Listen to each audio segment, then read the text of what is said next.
25শে December বড়দিন হয়।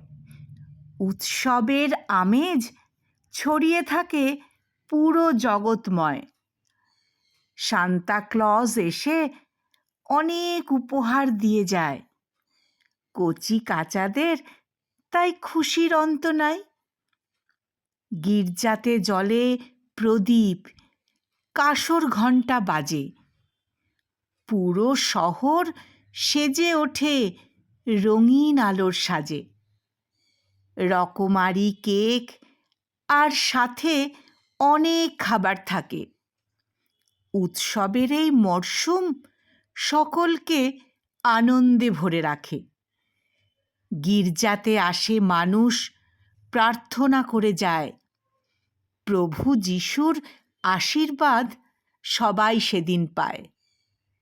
প্রভু যিশুর আশীর্বাদ সবাই সেদিন পায়।